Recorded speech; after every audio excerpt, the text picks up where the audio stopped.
Thank you so much for taking the time to come in this morning. I'm Darby Neff-Beer. I'm the coordinator of guidance and counseling here at Brookline High. This is my third year here.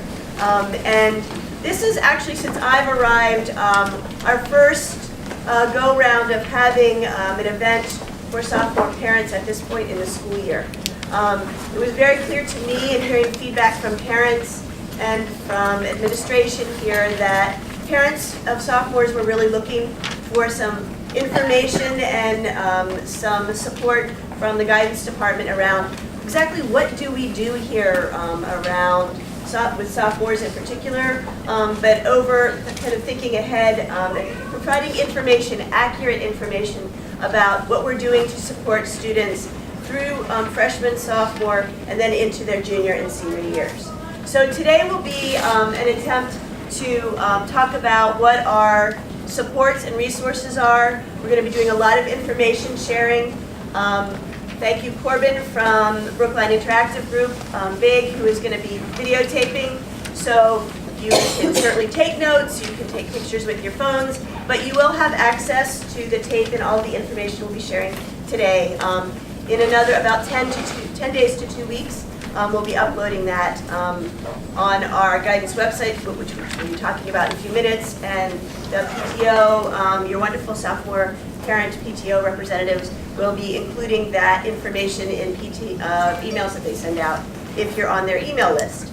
So our goal today is to kind of share information. In my 30 plus years of working in school counseling, one of the key things that I have really come to understand and appreciate is getting information to parents and students helps. There's a fine line between too much and too little, so we're going to try to manage the best we can with that kind of information sharing today. I think in a time in the world and in a time even here at Brookline High School where many students, including sophomores, are feeling a lot of stress, dare I say anxiety about what's coming, what they're into now, am I doing the right thing? We are really feeling like the information sharing can at least help people to feel like, oh, I can breathe because I'm on track. I'm doing what I need to do right now. And if I'm not, I'm finding out who my resources are so that I can get support, get help, whether it's in the classroom or outside of the classroom, to make sure that I'm getting on the right path. So what we're going to do for about a half an hour today, Lenny Libenson, who is a guidance counselor here, as well as the college counselor, and I will be doing a PowerPoint presentation, which will share information about kind of an overview of what to expect around thinking forward, graduation requirements, making sure you have that kind of information. Many of you may have that already, so sorry for the duplication if you already know. We're also going to be talking about what is happening during sophomore year for the remainder of the year, and then thinking ahead a little bit to what to expect moving into junior year and some timelines and information. So we'll talk for a little bit. And Kate Cordner, who is our part-time career counselor, Kate's here. You'll hear about her in the PowerPoint, but she's going to just speak for a few minutes about what she's doing in her role, and there's a lot of exciting things happening in that role. We also have one representative of the sophomore counselors. Hi. Lenny, you don't have sophomores. I have some sophomores, a very small caseload. Nicole Bent, thank you for coming today. I do have to leave the kid, but I'll be back. She's going to run out and have a meeting and come back. Rich Gorman is another one of the sophomore counselors. He is home with sick children today. Chris Clifton Jones is another one of the sophomore counselors. He is writing counselor recommendations for his seniors today. And Alex Young is also here. She hopefully will be coming in at some point, and we'll introduce her when she comes in. We also have Rachel Io here, who's one of the deans. And thank you, Rachel. Rachel will have a chance, Rachel and or any other deans who provide, to speak for a few minutes at the end. Then we'll leave some time for questions. And so thank you for coming. Lenny, would you like to? Sure. Hi, my name is Lenny Libenson. So I am the part-time college counselor and part-time guidance counselor. And I'll be going through this presentation, but I expect it to be a conversation. So jump in if you have any questions. I also expect Darby, Keith to jump in, and Rachel. So it will be a nice morning breakfast. So just a, turn it on. This is a list of our guidance counselors. As you can see, I did a little underscore. All our guidance counselors are reached by writing the first name underscore last name at psbma.org. This information is on the website. It's pretty easy to contact them. I personally prefer email to phone calls, as you just saw Nicole ran out to meet with a student, and that pretty much happens with us all day long. It's much easier to respond to emails when instead of the phone calls, because then I can just do it as you can see. Moving along, so this is Eleni Lippis of the College and Career. Eleni and Kate, us two, we are the College and Career Center people. We do have a separate College and Career Center in room 279. A little bit about my role. I usually start with working with the students after they've seen their guidance counselor, after the parents met with their guidance counselors. And then if they still have questions, they usually contact me, and we work together. I also work for a lot of difficult cases. There might be problems arising. We don't have too many problems, but when we have them, I'm there. I'm like the guy who comes in and fixes it. I'm thinking Mr. Wolf from Pulp Fiction. I realize it's not the best comparison. I just want to talk about Lenny's timeline too. He's talking about working our kickstart around really helping students to focus on their post-high school planning. Kind of starts a little bit around thinking about careers, and Kate will talk a little bit more about that in a couple of minutes. But really, it's junior year. And we'll talk more about that in timeline, but Lenny is really focusing on working on the college piece. And we also do a lot of work in school counselor offices as well as with Kate around students who may be thinking of other kinds of options than college. And Lenny also does work with juniors and seniors on gap year options as well. And Kate kind of adds to that in some ways too. So Kate will go over her role separately on her role. I do want to point out that we maintain a comprehensive website. This is the long address, but you don't need to take a picture. It's just Google Brookline High School Guidance. And it's in the form of a blog. So we do put all the nights and all the events, and Darby makes a lot of announcements, I make some announcements. Everything goes up on the blog. And we actually post some of the videos from we record the videos and we post them on the website. So you can see here, this is the blog, and you can see Darby put an update from the guidance department, and then as you scroll down, you can see different meetings about, there's a 9th grade meeting, there's a PSAT presentation, there's a financing presentation. It's really a comprehensive resource for you. I recommend it highly. We will be uploading the recent college admissions testing presentation that happened just before the December break, where we had a representative from Summit come in and talk about ACTs and SATs. So those presentations will be uploaded probably today.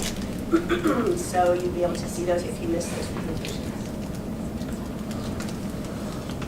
I like to show this slide every time I have a meeting with parents, just to show that this school is not, is very diverse. We don't have everybody going to college. Four-year college is 86%, that's a last year's data. The non-American colleges become more and more popular. That includes, so it's a 3%. And then 5% of our students do go to two-year college. So it's becoming a more popular option every year because you can easily transfer with this new mass transfer program, which I'll talk about next year when your students are junior. But it isn't a popular option, and then gap year is becoming more and more popular. I'm going to run the gap year fair next week on Thursday. Again, it's open to juniors, seniors. Great resource. And then we have 1% deployed and 1% going to military. Diverse environment, we love it, and we have resources to help kids go into all of those different things. And if they come up with new options, we'll help them too. We run comprehensive sophomore seminars. with your students. They started on January 2nd and will run through February 13th.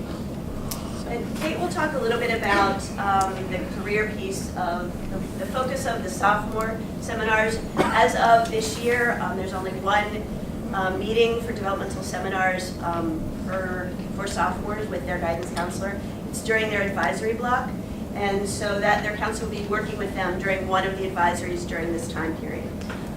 During the advisory in November, there was some kind of preliminary work done on career exploration and some activities done with the advisory teacher. The counselors then are coming in and following up on that information by helping students kind of think about what are some of the careers that you might be interested in, what was some, based on the activities you did in advisory, what kind of showed up around things that you have a future possible interest in. Nobody's asking them to make definite decisions or to make a game plan at this point in time. It's really getting them to think a little bit broader about what they're doing as far as courses that they may be taking right now at Brookline High, extracurricular activities they may be participating in, community service they may be doing either within the Brookline sphere or in the local area, so that they can start thinking about what are the things that make me excited, what are the things that I'm passionate about. Does that impact maybe my thinking about what courses I might want to take here at Brookline High for my junior and senior year? Maybe there's courses here that I hadn't really thought of, but maybe I should do a taste test of some business classes because, that's an interesting area that I might want to go into or major in college down the road. So we're trying to get students to kind of think broader and bigger without certainly making them feel like they have to make committed, definite decisions about what they want to do. They have enough pressure on them for the most part without having to do that, certainly as sophomores, even as high school students, quite honestly. One of the conversations we have with sophomores is about the graduation requirements, because now it's a little bit more important. This is taken from our course book, which is also available on our website. A quick rundown: we have 4 years of English, 2 years in one language in world languages, 3 years in math, 3 years in science, 3 years of social science, including U.S. history. And then the last two are by far the ones that create most questions. And I want to premise this, that if you have any questions, or if your child has any questions about it, it's best to meet with your guidance counselor for a detailed explanation, because it's really a work, individual work with the student. But we do have a robust elective requirement, which is 3 credits. It's 3 years distributed across at least three of the program areas. We do have some exceptions to that rule. If the child has a passion for a particular elective and takes progressively harder classes, then they can just take that, explore that passion, right, Mrs. Reddy? So again, your dean or your counselor is the best source in talking about those requirements. It gets a little complicated here. The most important here is health and fitness. This is by far the #1 problem we see with seniors. They do have to take the health and fitness class their freshman year. So all of them probably did, or your children did, and then they have to take one health and fitness class each year.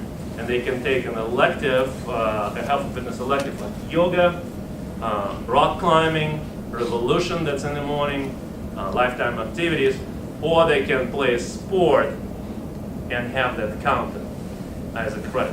The only caveat to this is they have to tell their counselor that they're playing that sport, and they have to put that sport into their course selection for next year.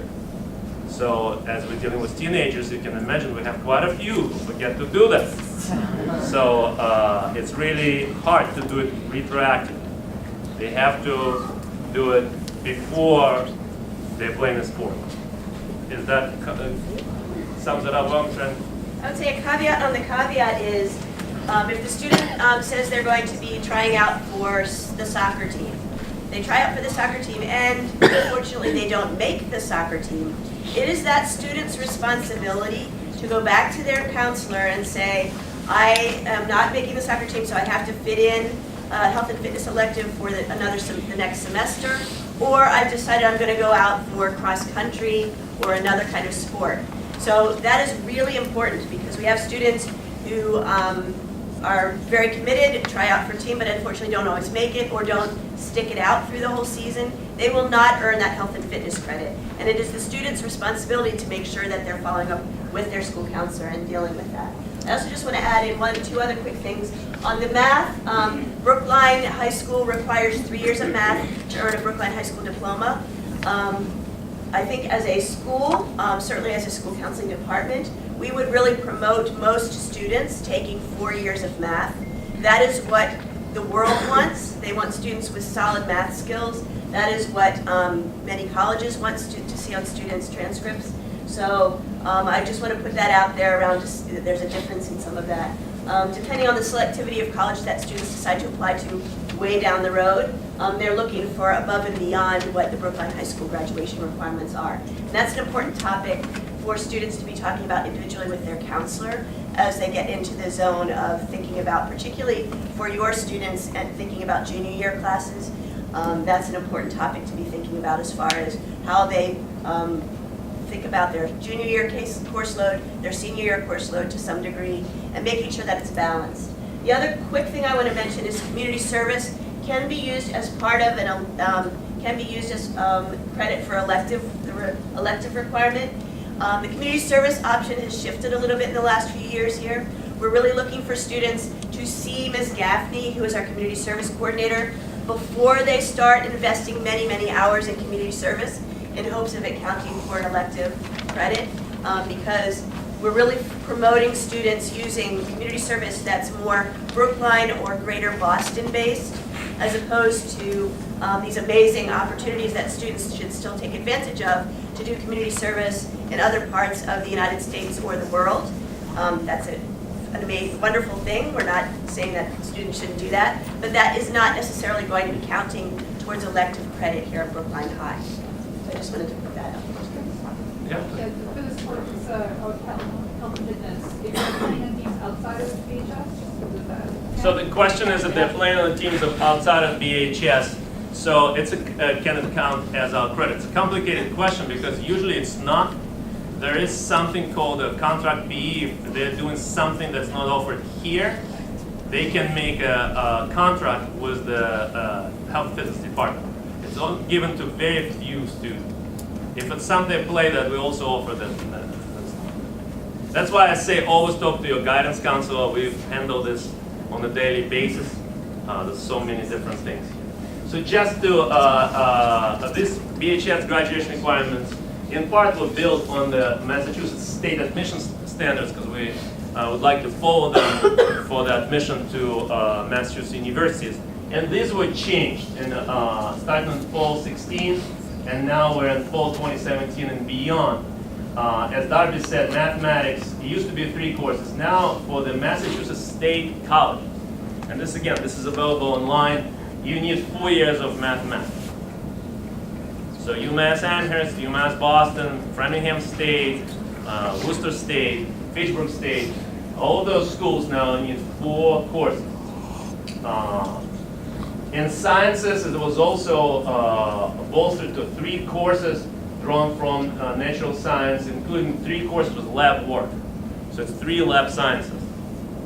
So state really changed the requirements a little bit. I would say for a majority of our students, that's not a problem. Most of them do take 4 years of math and 3 years of science. There are some cases where it might be difficult for one reason or the other. A lot of times we see kids coming in from other states, for example, other countries. Again, talk to your guidance counselor if that's a concern. We'll figure something out.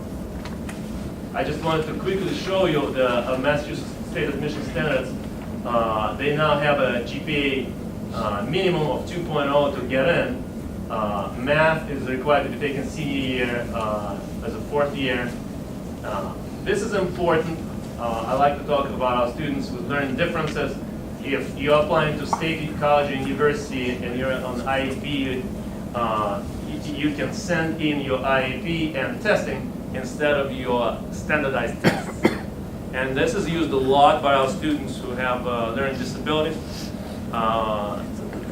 So instead of struggling with the SAT or ACT, I don't like those tests that much.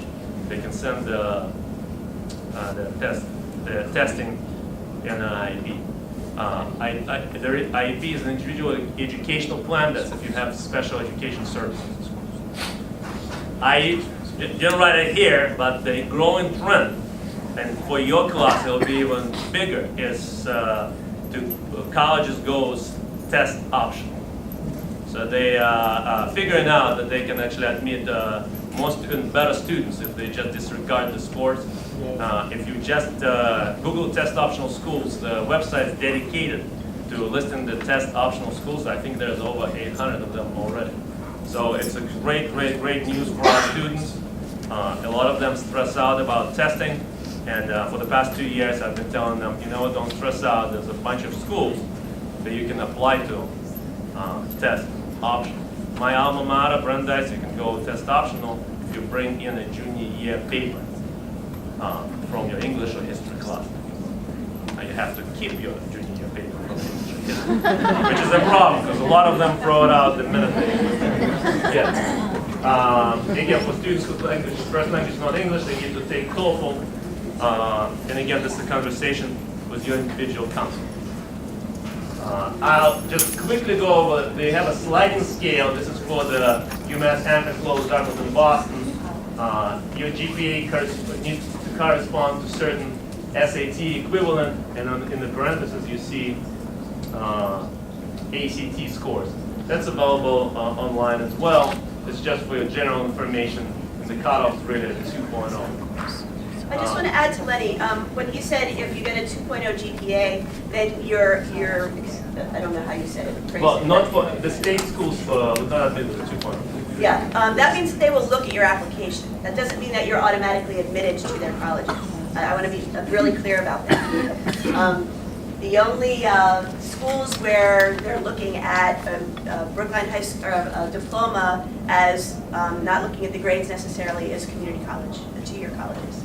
So any of the state schools, certainly any other private schools or state schools in other parts of the country are going to be looking at, the transcript is the most important piece of information colleges will look at. And this is the state's universities, like Worcester State, Framingham State, Fitchburg State. I have a question also. What website is this? So this is a Massachusetts government website, so you just Google Mass State Requirement. We'll put it up on the guidance website. Yeah.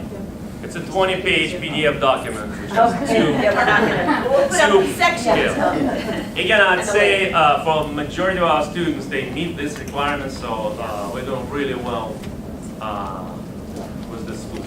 UMass, we usually have about 250 students apply. The last class was 500, 250 applied, 125 got in, and another 20 to 25 usually go. So we're doing really well, which is great, because it's one of the schools that is reasonably priced. 125, 250, 125, the other one, 25. All right, so I just wanted to switch topics a little bit, because I do have a teenager at home. My son is 14, and I've been doing this for 16 years, which is scary, but this is my first year I was doing it at home as well, as a teenager at home. It's really different. I have to admit. And I have a 23-year-old who has gone through all of this and come out on the other end, and we have a wonderful relationship, and he's living nearby but not at home. He has a job that he likes, and it really works to make this happen. So I have lived through it, and things are good. Yeah, the hardest part is my son has exactly the same personality as I do, so we're kind of trying to joke at the same time. And we fight for the attention of my wife, who's funnier. Anyway, this is my book, a recommendation, my favorite book, Uncommon Sense for Parents with Teenagers. Great advice, really a fast read, and I keep it, I reread it all the time. I'll just give you some of the quotes from it. He talks about sophomore year in particular, as a chapter on sophomore year, and he says the parents are fired as managers and working hard to become consultants on the kids' own terms sophomore year. And then this is I like, a fair number of students experience sophomore slump, which usually occurs in the latter part of 10th grade. It couldn't be more true. I feel sophomore year is the hardest year of high school.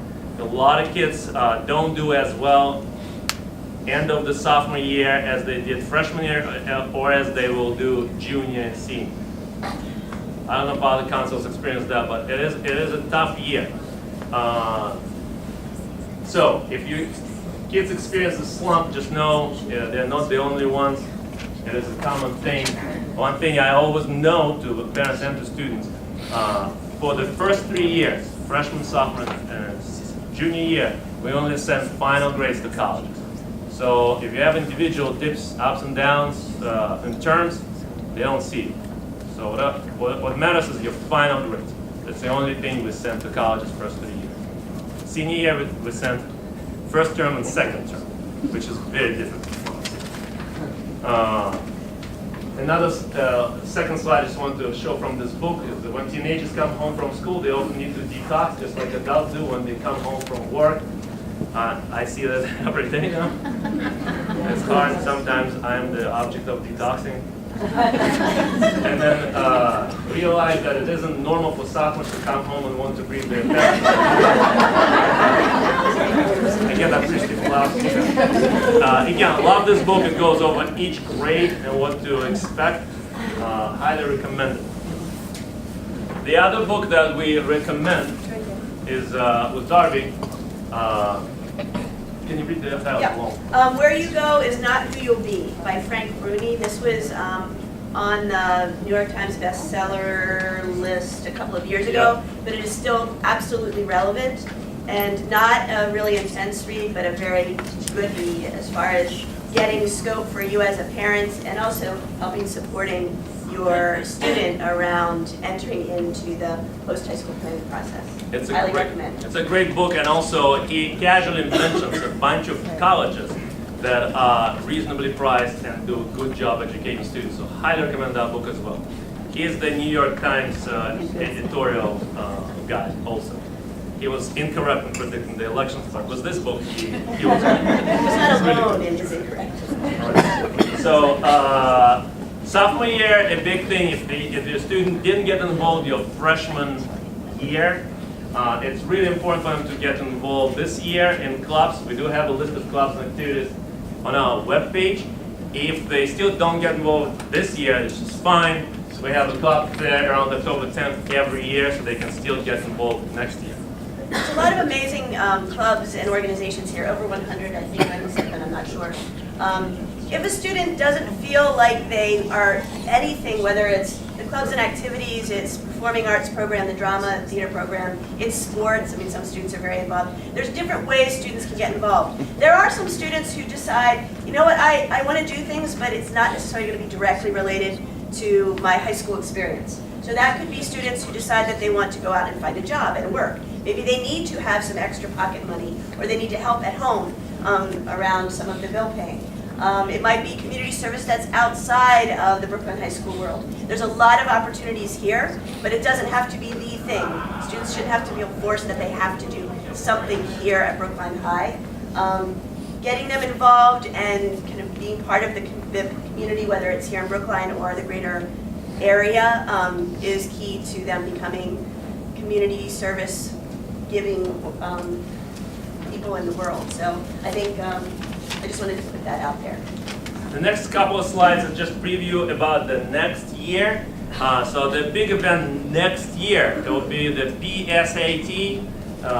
It's given in around October 19th. It's actually October 13th. October 13th. On a That's Saturday. still around there. Yep. Registration will be online by mid-October, and we give all the information in advisory. So they'll get an advisor and they'll be able to register. They have plenty of time. They have like a month to register. We also be messaging out. I'm doing much more messaging out to parents, and there'll be messages out to you in various capacities, so that you know too that the registrations are starting for PSATs. We do recommend that pretty much every junior take the PSAT, practice for the SAT. It's good practice. Yeah. It's a junior test. It's normed for juniors. Yes.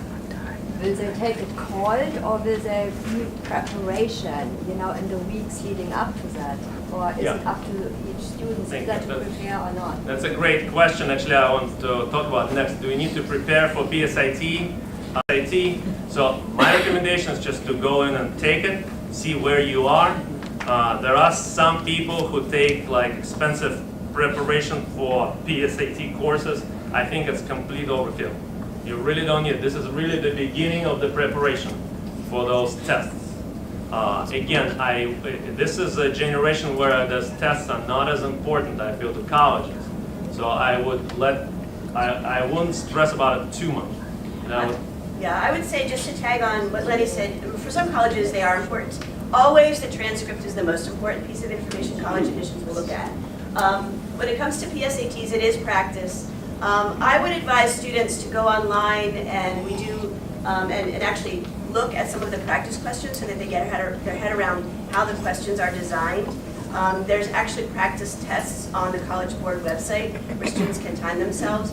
But I agree with Lenny 150%. I think the whole department would promote the fact that this is a practice. You would be putting enough money out there around supporting your student in the test prep, college application process down the road. Do not spend a lot of money paying people to prep your child. Have them sit down and do that work on their own. The National Merit Scholarship is part of the PSAT. If a student is going to qualify for the National Merit, doing additional prep is not necessarily going to be the thing that's going to bump them into the National Merit zone. It's a very competitive, very elite group of students who end up being in that zone, and doing an additional prep is not necessarily going to bump them into that zone. So I would hold on to your wallet for a little bit longer as opposed to paying somebody a lot of money to prep for the PSATs. You can actually hold on to your wallet even longer because we offer cheaper, Brookline Community Education offers cheaper preparation courses here at BHS in the evenings. As a great cheap resource. Another thing is that Khan Academy partnered with College Board and now offering completely free prep online for students. So we know that we won't be around, won't be in the United States during that period of time. Can we take it earlier or later for PSAT, like by the end of? It's only offered the College Board only allows it to be given during a certain time period. If a student's going to be out of the country, it may be that they can take the PSAT. I mean, it's international, so I don't know what the circumstances are.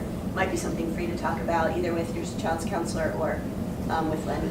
And the overall, it's a good question because we do have some students who are not here on the Saturday when this offer. This is a school-based test. We can only offer it once. So I recommend if you know your child is not here, you can call the other schools in the area and see if they'll take your child to take that test. Can you tell me about the community-based courses that you just mentioned that are offered in the evening? So if you just look at the Brookline community ad, they advertise the courses. Do you know what the website name is? I just Google Brookline Community Education. I can open it up after this presentation or something. But it's we have it in the building.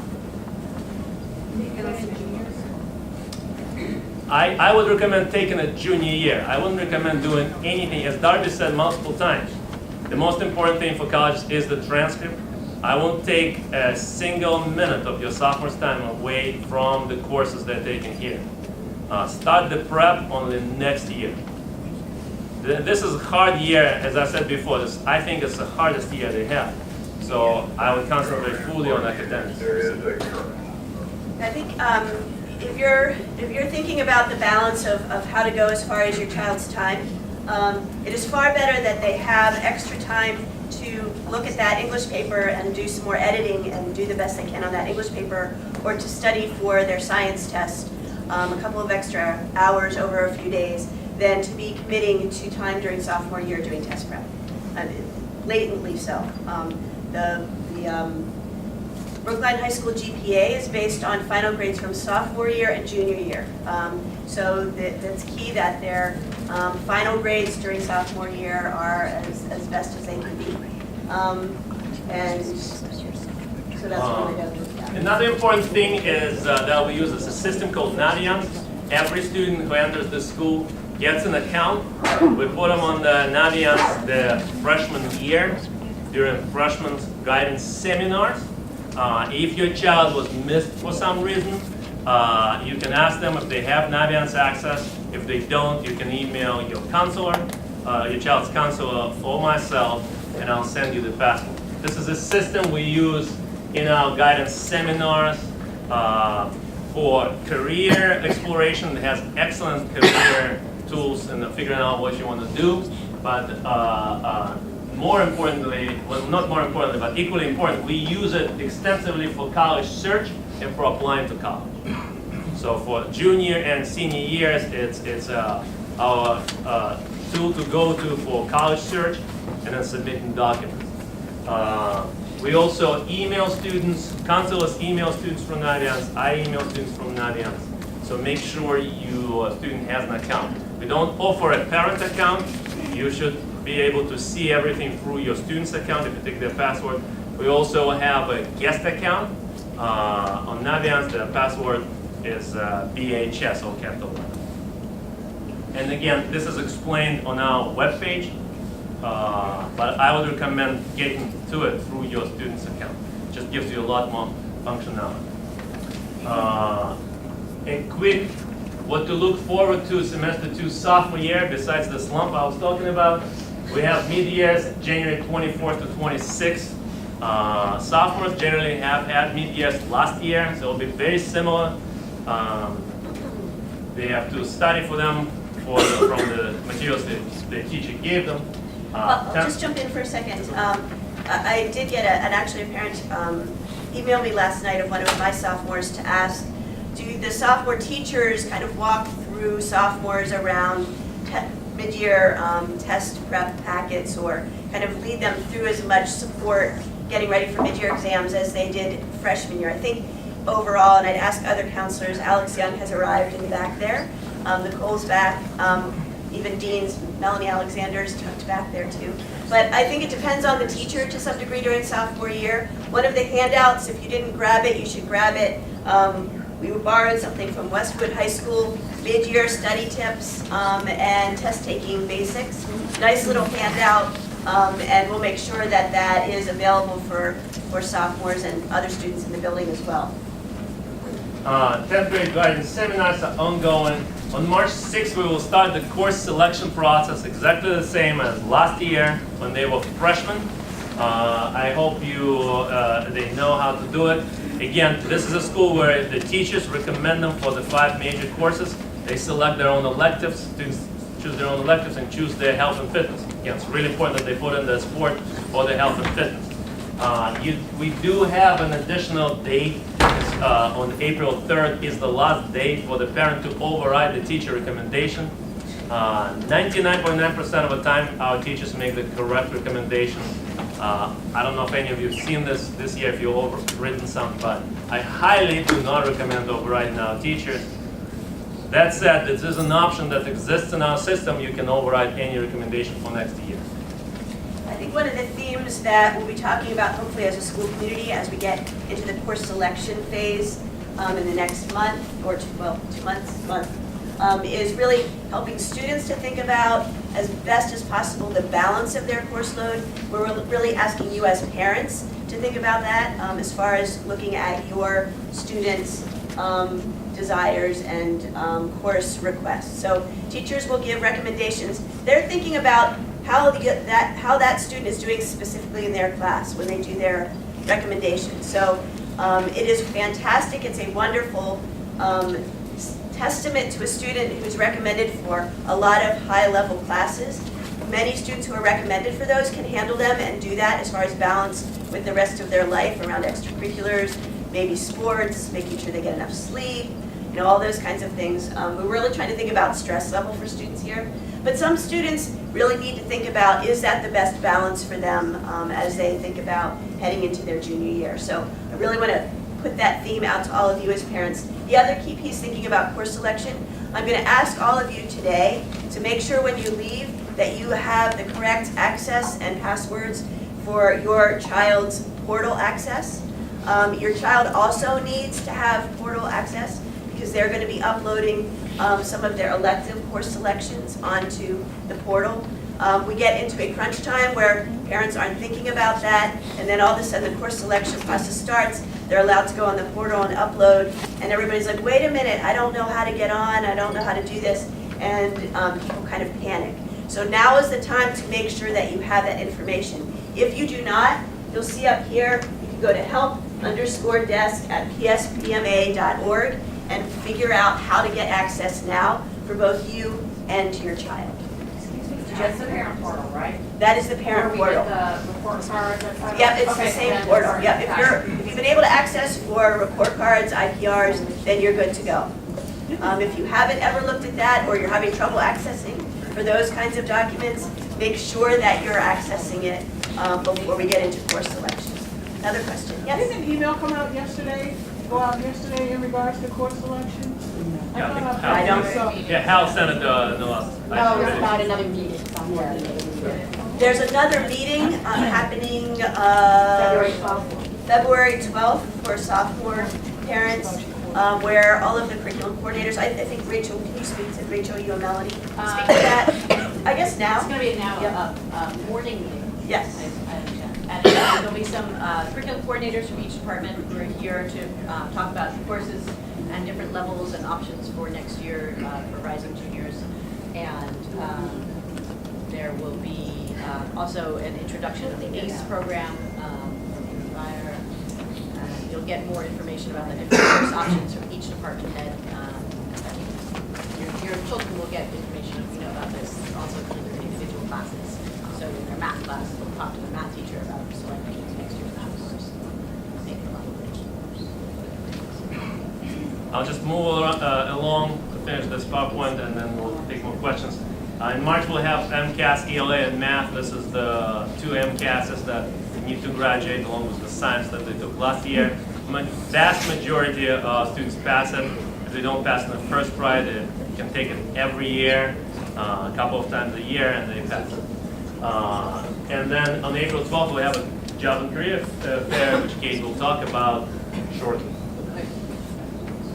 What to look forward to in junior year, as a quick rundown, we will have a junior parent night in the beginning of the year and another one in February. So we'll have a couple of parent nights and several junior seminars where we'll repeat this in more detail. But junior year students take PSATs, as I mentioned before. We'll start the 11th grade guidance seminars, invite you for the couple of junior parent nights. And then in the spring of 2019, they should take the standardized tests if they need them. And they do need to keep up good grades. Colleges really look at junior year. It's really important for them to continue to stay involved. And the college visits are best in February and April of your junior year. So your student is already mature enough. Hopefully the winter will be a little better next year, so they don't want to go to California away from their family. Florida. Don't know why they would. I think the other time, the timing with the college visits, usually when the PSAT scores come back in December, that is a jumping off point for students to be starting to make individual appointments with their counselor. And that's where they can start coming up with a preliminary long list of schools that they can start looking at and researching. We're asking students to think about scope. So it's thinking about schools that would be reach schools, target schools, and likely schools based on their progress in school, their GPA, their scores if they're taking the tests. And the counselors are really helpful at that. Lenny also, that's where Lenny jumps in and can be helpful too as a backup to the counselors in their offices.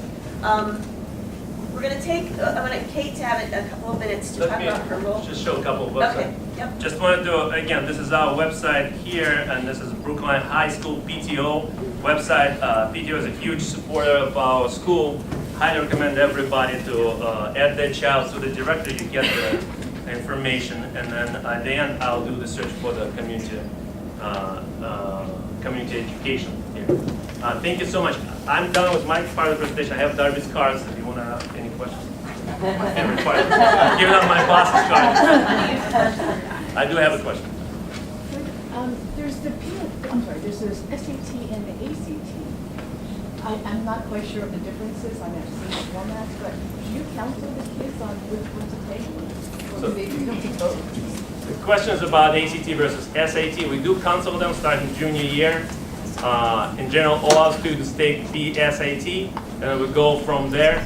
We'll also offer some free tests junior year, which include both SAT and ACT's practice tests, and they can choose which one to take. And we do counsel. I've heard before I came to Brookline High in my 30 years as a school counselor, and I know the counselors here this as well. Students swing by, their counselor is in another meeting outside of their office or meeting with another student, and the student comes home and says, my counselor's never in their office or they're not available. How many have heard that from their students? All right, so what I'm going to suggest is, right now, counselors of sophomores also work with seniors. Their caseloads are between 214 to 220 students per counselor. So I'm just putting a reality check out there about the counselors are doing the best they can.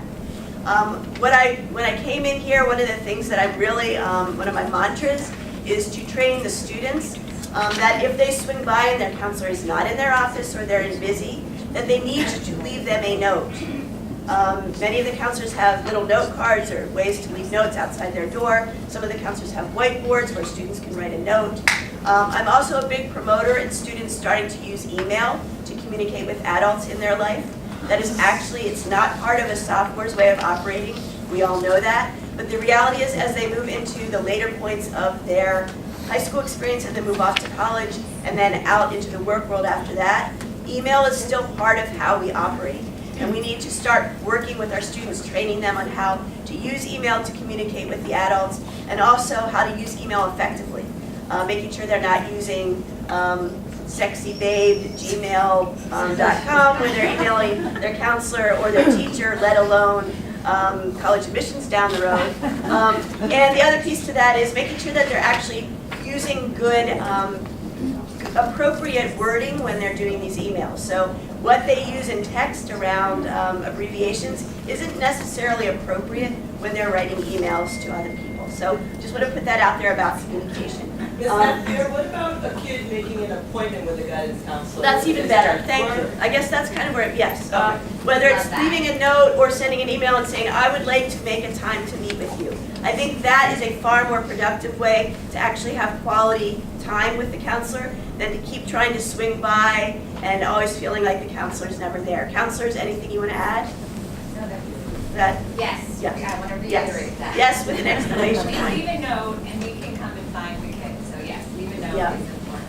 But I would say promoting that email Yes. approach, because the ability for counselors with the caseloads that you have to run around and chase kids, you will do that, and that's awesome. Yes. And some But kids I- need that, but students should be thinking about. If you leave a note, then I knew you came, and that's all I need. That's exactly right. To make the connection.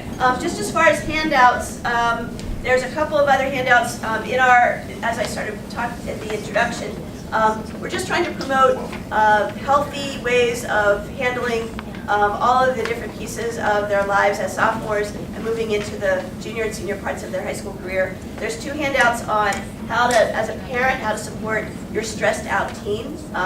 Really nice suggestions. So please grab those and think about them. Because I think they're simple, they're easy to do, and they may help you to start thinking about interacting. The nagging approach, which with my 23-year-old, when he was in high school, and even to some degree in college, doesn't really work very well. I think we all know that. So there's other ways to kind of build relationship in a quality way and help support your student as they make their way through high school. The last thing is I did put in the Help Center information. So this is information currently for this year about where students can go and when they can go to get academic help in any different subject. So that's all here as well. That's also online. Kate, I'm going to turn things over to you. Okay. Hi, I'm Kate Courtner, I'm a career counselor here. This is my first year as a career counselor, so it's still I'm developing a lot. With that said, just because I'm a career counselor doesn't mean if your student's college bound, they should never ever come see me. I can start working with students as young as freshman year, and I'd actually love to work with them even sooner. So I help with them write their resumes, my main goal is to have every student have a resume before they leave here. I also help students find jobs from like a full-time job in the summer to shoveling someone's driveway this winter with all the snow we had. And that's also helping build our community. Along with job help, I'm also developing a lot of different programming. So we have things called coffee talks where outside community members come and talk about their career paths. We just had one in November in the medical field. So we had two actually parents of Brookline High School students come in. One is a health science reporter, and the other is an RN, and they talked about their field. It was awesome. And this month, actually tomorrow, we'll have someone from the Carpenters Union come in and talk about his role in the Carpenters Union and how he got there. It's a great way for students to learn about different fields and to really broaden their horizon and see just what there is out there. That's during X. During X Block on Thursday. Can those get posted, and maybe they already are, in the PTO blast, so parents know that they're having to encourage their child? Yeah. Not nag them, but encourage them to go. We try to post whatever we can in the PTO blast. Unfortunately, the union stuff specifically is really hard to book too far in advance. Okay. So it's really about me hearing back from people. But I have posted, I've messaged every single grade on campus, which is what students use to look at their grades and everything. So I found that's the best way to reach students. Don't speak as the parents. Yeah, of course. I continue to try to build in more of that messaging so parents know what's happening. And I will keep trying. Awesome. So that's one thing we're doing. I'm also doing different seminars. So we've already had one resume writing seminar. I'm going to do one again this year for students who couldn't make that one. I'm also working with an outside company who will help me work on a networking seminar for students, as well as a bit closer to the end of the year, we'll do a summer jobs seminar. With that said, I am organizing jobs and career fair this year, which should be awesome. It's going to be right in the quad on April 12th, as Lenny said, during X Block and all lunches, so that students who maybe have a club during X Block still have the opportunity to come. And there'll be, we don't have a complete vendors list already, but the idea is there'll be a number of vendors in the quad, all the way from summer jobs, but also to just careers. So what does it mean to be an architect? What does it mean to be in the construction field? And so on. What else? There's so much I want to talk about how would a student? Yeah, so unfortunately I'm only here part-time. So I'm here Tuesday, Wednesday, half a day Wednesday and Thursdays. Tuesdays and Thursdays are really the best time for students to find me if they want to drop in. But I'm very present on my email, so students can email me and make an appointment. That's really the best way to find me. I also am in room 280, which is 279 is the College and Career Center. That's right above us. My room's directly next to that. And students can leave me a note on my whiteboard as well. But like I said, and I think Darby reiterated this, email is the best way to reach me. And I'm happy to also work with students through email. So I'll have students send me their resume, and through Google Docs, we'll work on their resume together. So that if Monday's the only day they can meet with me and I'm not there, they are at a loss. Just to add on to what Kate said, I think there's a sign outside of 279 that lists drop-in time periods when both Kate and Lenny are available in the College and Career Center. So a student, certainly the best way to make sure that they're having quality time, so to speak, is to do an email and make an appointment. And there's also the drop-in hours as well, so students can just swing by 279. And this year we have a College and Career Center board right outside the College and Career Center, which is very colorful and eye-catching. And it has different events that are going on between Lenny and I, as well as just a lot of information about what students should know. And there's a jobs board out there, so any job that I get, I post there, as well as on Naviance, which Lenny showed you earlier. So if students are looking for jobs and don't have time to come talk to me, that's a great resource to use for them. Can you just remind us of your last name? Cordner, it's C-O-R-D-N-E-R. Yes? Maybe I should have asked this earlier, but because I don't think it applies as much to you as the other counselors, but is there a better time for those of us who are sophomore parents? Like you said, the counselors have all these students, and some of them are in a more urgent time of their, experience. And so, are there better times for those of us who are, months or weeks or whatever, where those of us who are, earlier in the process would have a better chance of catching counselors or having more time with them. And you're related to post-high school planning? Or Right, so anything? mostly college, post-high school, so that's why I'm apologizing for bringing it up now, but, you know, for those of us who have questions about, you know, college planning with our sophomore, are there better times this year in terms of fitting in with what the juniors and seniors are doing? I would say that the best way to do, I think it depends on the counselor schedules are all over the place. Okay. So, and I don't want to speak for every counselor, but I think the best thing to do is email the counselor. I would also add on to that to say that be wary of jump-starting your child too early in the college process in sophomore year. In my many years of experience, the process is a marathon and it's not a sprint. So if you're starting, some students have certain circumstances where they're super busy and they need to start earlier, they're going to be out of the country, or so there's special circumstances. But I just want to put that out there as a general kind of way to think for folks in this room, that we are not necessarily promoting that parents of sophomores jump in and start actively doing college discussion or post-high school planning, unless it's a special circumstance. Some students might be doing special programs, like our daughter has done ACE this year, and so we're not sure how, you know, some of us might want to be thinking ahead just because our child is in a program that's different from other students. So I would say reach out to Kara Lopez and check in with her. Just one more thing that is huge, and I don't know why I mentioned this before, but I also do a career exploration with all students. As we talked about in sophomore seminars, that's really what they focus on this year. So that's really looking at what interests students have. I push that it's not like because you're interested in working with others, you're going to go into that field, because you don't have to. But if that's your interest, it might be good to look into things within that career cluster. So that's where it really comes, where my role comes into working with all students. So I have seniors right now who are coming to me because they don't know if the schools they're applying to even have a major that they're interested in, and how do they figure that out.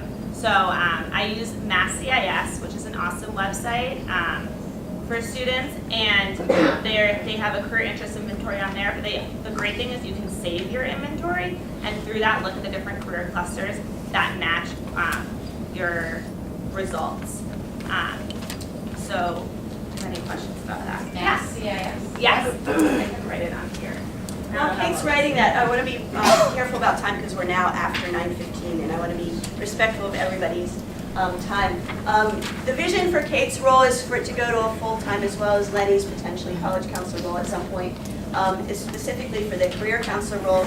If she were to be able to go to full-time at some point down the road, I think a huge part of that vision is to build in more internship kinds of opportunities and support students around internships while they're here at the high school. We don't have that capacity at this point, but that is certainly a very clear vision for that position, should it expand over time, as well as building in even more robust programs. Dean? Rachel, you might be doing. Melanie next to Brent. Yeah, I figured that was the case. Did you want to add anything before we finish up, Rachel? If you have any, particular issues about your child's social, emotional, and academic progress, any concerns at all, feel free to reach out to their guidance counselor and deans as well. We're happy to talk to you and, to help you sort of work through some of the sophomore slump that sometimes happens and keep it all in perspective. But it's one small blip in time in your child's high school career, so it'll be great in the end. Feel free to reach out anytime. Yep, and support your students to reach out too. Thank you all for coming. Take care. Have a great day. Expertise I have is boxing and PTO.